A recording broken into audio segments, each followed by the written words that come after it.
Hi, everyone. Today we're going to be talking about Dora Maar and her life and career as a photographer. We're also going to focus on her separated from Picasso and how she really worked to establish herself. She was born on November 22nd, 1907 in Tours, France. Her real name is Henriette Theodora Markovitch, known as Picasso's The Weeping Woman. The Weeping Woman describes her compassion for human suffering. Images focus on human conditions, as you can see.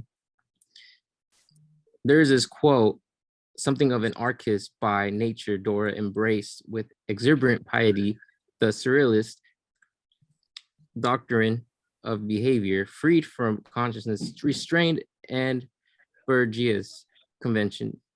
Here's a photo right here. It's called a simulator. This was taken in 1936. Okay. Peter Kiefer. Okay, so we're going to talk about the career aspect. Peter Kiefer started professional photographic studio in 1931, named Kiefer Dora Maar, specialized in portraits, nudes, fashion, and advertising.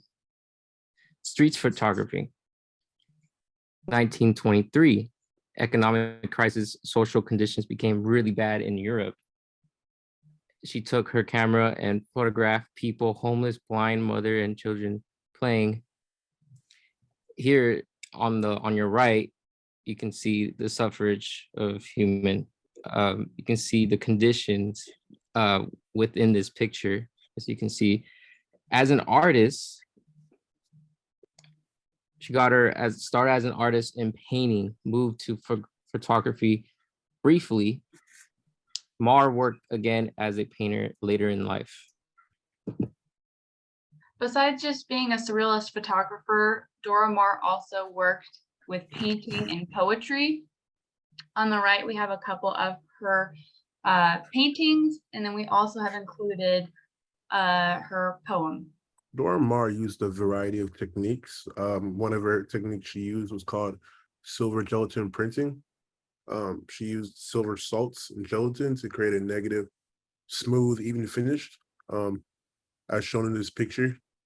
Title 29, Astorg Street. You can see the use of that there. She was also known for her black and white photography and collage and photo montages used in pictures with Peter Kiefer. There was a little backlash from her using some of her techniques. One of the quotes we got was from Stewart. Naomi kind of talking about that, saying, by tearing a photograph from its original discursive frame and forcing it into another surrealist appropriation, it denaturalized the frame and struck the foundations of the traditional notions of representation. Some of her she's had a lot of notable events in her career.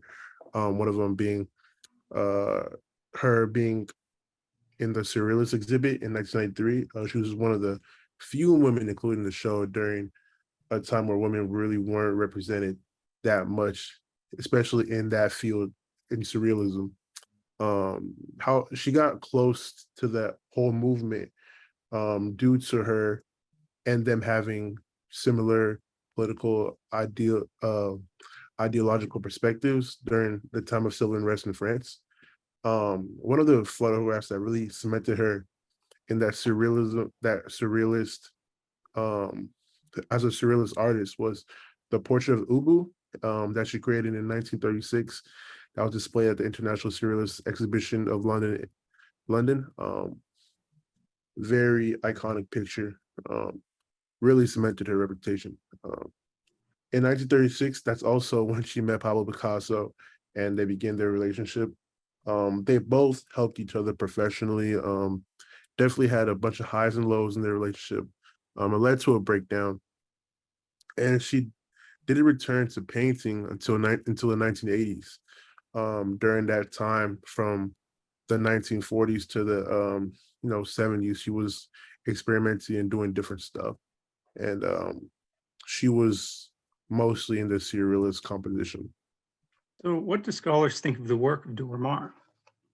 Fatal was quoted as saying, noting the juxtaposition of artifact and thought, appearance and meaning, and the appeal of distorted realism, the surrealists brought attention to psychological influences on thought and actions often linked to politically left-wing revolutionary ideas. This quote is particularly applicable to Dora Maar's photographic process. Scholars note her work as being effective in its capacity to connect political discourse with avant-garde artistic techniques. Her photography was centered in fear, anxiety, and dread. This was a result of the rise of fascism and anti-Semitism in Europe during the period in which she worked. She increasingly became terrified of world events and retreated within her own increasingly troubled mind. Maar is a significant figure in the second wave of surrealism.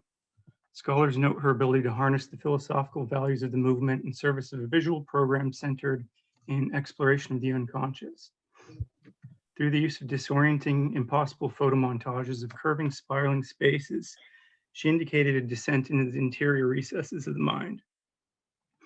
So here, Maar conveys an internalized world that's in the process of venturing out of control, but is still contained within an armored complex. She alludes to this experience through the use of visual symbolism, like a hand contained in the shell, the presence of an armadillo, or the distorted figures languishing in the curved, warping vaults of a stone castle. Her works are simultaneously claustrophobic and protective, though the spaces she depicts are questionable in terms of their relationship to reality. She's also significant for her capacity to interrogate the role of photography as an indicator of truth. She instigated questions related to the reality of a represented space and asked, is it a product of a dream, or is it a reality constructed through unconscious distortions of the mind? Maar makes visible an uneasy lines between photographic representation and unconscious personal narrative. Scholars find her use of the photo montage style to be highly influential. She pushed forward a new system of photographic representation that was not linked to documentary, but surreal representations of the internal recesses of the mind.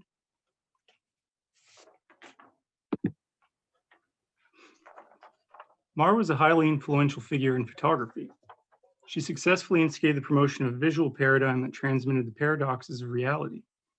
Viewed through a semiotic lens, the artist's work constitutes a system of signs that indicate a presence transformed through absence and representation, as well as an individualized spatial temporal investigation obligated to her unconscious experience. Her work conveyed an internalized dreamlike condition that laid bare her fears and anxieties in a Europe on the edge of World War II. Though she is often regarded primarily as Picasso's muse, she was a significant and capable artistic force in her own right, and left a lasting imprint on surrealist and avant-garde photography through her deployment of photo montages that made visible a unique and highly autobiographical psychological program. Her work is visually stunning, dreamlike, and beautiful, but it's also radical, political, and feminist.